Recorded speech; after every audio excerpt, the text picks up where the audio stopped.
student, myself Rajneesh, and today I deliver left topic, that is the types of error in chapter 1 और module 1।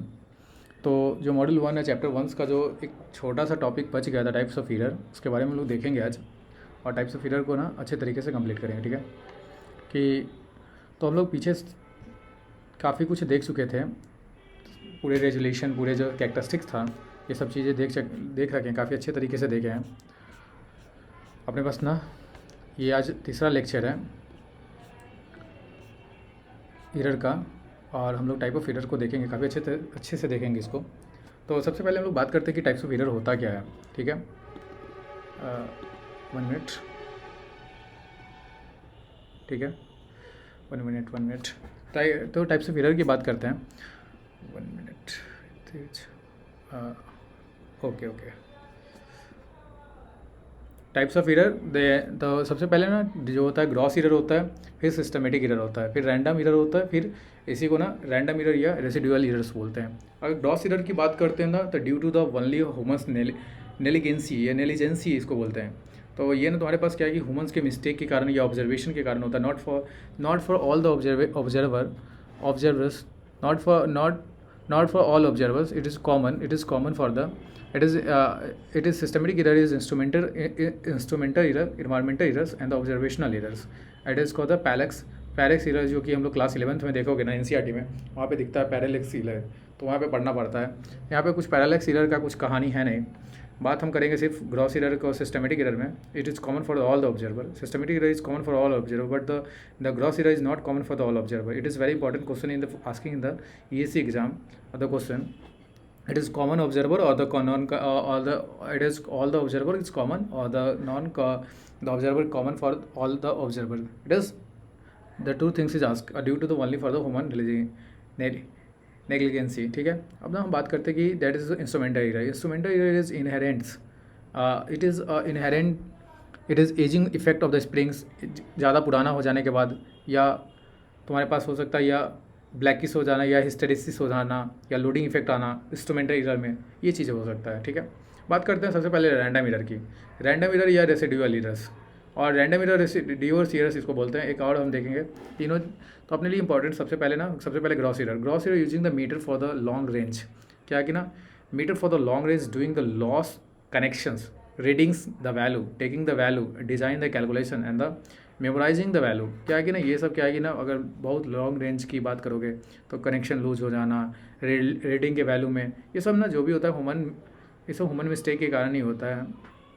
और फिर gross error completely due to the human's negligence, or these are the variable error and not for the common for all the observer. These are variable error or the not for the common all observers. ठीक है, systematic error, these errors are completely from the meters in this error the follow the particular relation with the input, hence the systematic errors are the common for all the observer and the constant with the respect their condition. तो ये ना जैसे observer, यहाँ observer not for the all observer, इसको not for all observer, यहाँ पे क्या है ग्रॉस एरर अलग अलग ऑब्जर्वर के लिए अलग अलग होगा, लेकिन यहाँ पे क्या है कि कॉमन हो जाता है, क्योंकि सिस्टम में एरर है। यहाँ इंसान क्या है कि ह्यूमन के मिस्टेक के कारण एरर आता है, इसीलिए इसको बोलते हैं ना कि not for all the observer, but it is all for common for the all observer, because it is error is coming into the machine और error is coming into the metres.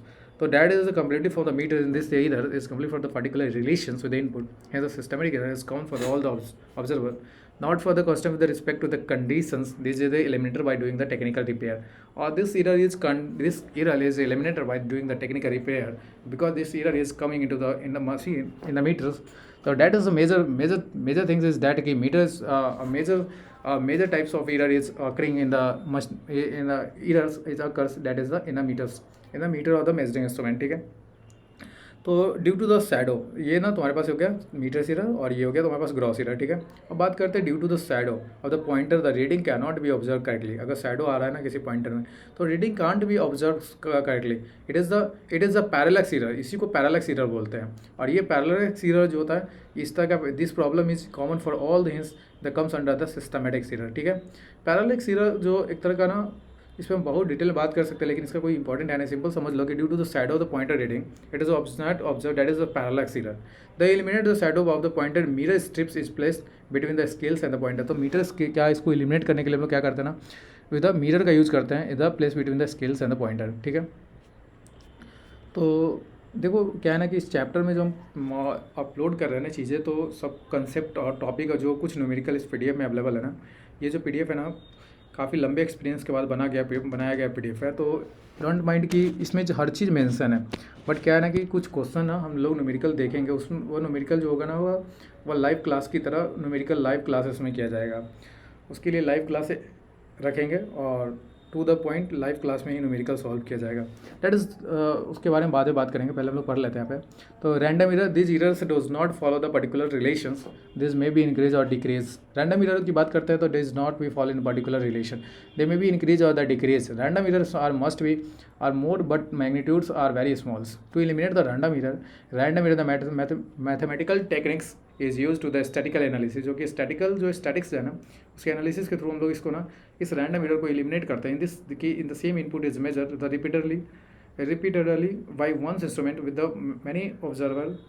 Many observers under the different condition. तो सबसे पहले अगर हम बात करते हैं कि मीन एवरेज वैल्यू, अगर कोई तुम्हारे पास ना ये x1 x2 x2 xn है, इस तरीके से तुम्हारे पास कोई डाटा है, ठीक है, उसका एवरेज निकालने के लिए हम लोग क्या करते हैं, summation of all value of and divided by the numbers of value. तो सेम 1 + 2 + 3 है ना, तो ये क्या हो गया 1 + 2 + 3, that means 1 2 3 6 divided by 3, that is the average value is 2।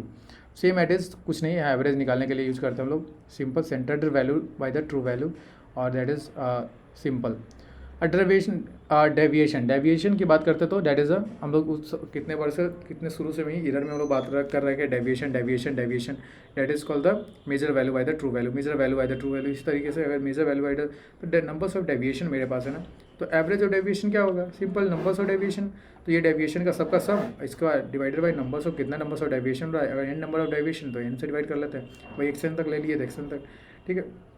ये एवरेज ऑफ डेविएशन हो गया। स्टैंडर्ड डेविएशन का ना हम लोग रूट लगा लेते हैं ना, और n-1 से अगर कर लेते हैं, सबका स्क्वायर कर लेते हैं, तो ये हमारे पास ना ये होता है स्टैंडर्ड डेविएशन।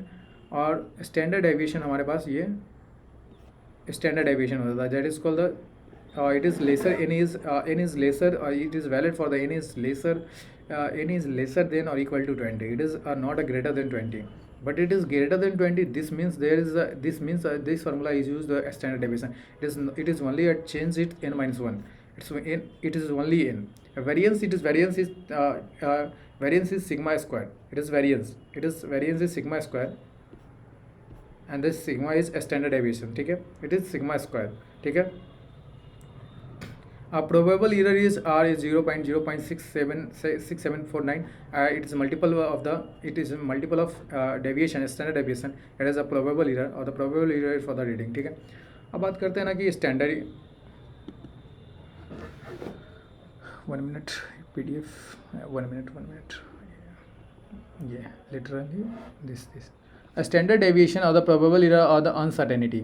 तो ये ना तुम्हारे पास करंट है तुम्हारे पास, तो ये तुम्हारे पास दो करंट है, द करंट इज 200 ± 4% इधर, that is standard deviation, simple deviation 1, deviation I1, deviation I2, ठीक है। The considering the error is standard deviation, then the standard deviation should be the current, the amplitude of the current is I1 + I2, this is 500, and the deviation, what the deviation of I1 है, the standard deviation, find the standard deviation, the standard deviation is sigma 1 is sigma I1 + I2 + I1 का whole square + I2 + I2 का whole square. इस तरीके से हम लोग deviation का multiple निकालते हैं। तो ये तुम निकालोगे ना, तो देखो सबसे पहले अगर करंट का डेरिवेटिव निकालोगे, कैसे निकालोगे, तो करंट का अगर तुम डेरिवेटिव निकालोगे ना, तो करंट का डेरिवेटिव क्या हो जाएगा, I1 का डेरिवेटिव निकालोगे I1 के रिस्पेक्ट में, I1 का डेरिवेटिव निकालोगे I1 के रिस्पेक्ट में, तो ये 1 आ जाएगा। क्योंकि देखो हो क्या रहा है ना कि I1 का डेरिवेटिव में सबके सब कांस्टेंट है ये, और I2 का डेरिवेटिव निकालोगे I2 के टर्म में तब भी 1 ही आएगा, और I2 का होल स्क्वायर करोगे तो 0 आ जाएगा। I2 का होल स्क्वायर करोगे ना तो क्या होगा, डेरिवेटिव वैल्यू तो तुम्हारे पास क्या आएगा, derivative value is come out 1,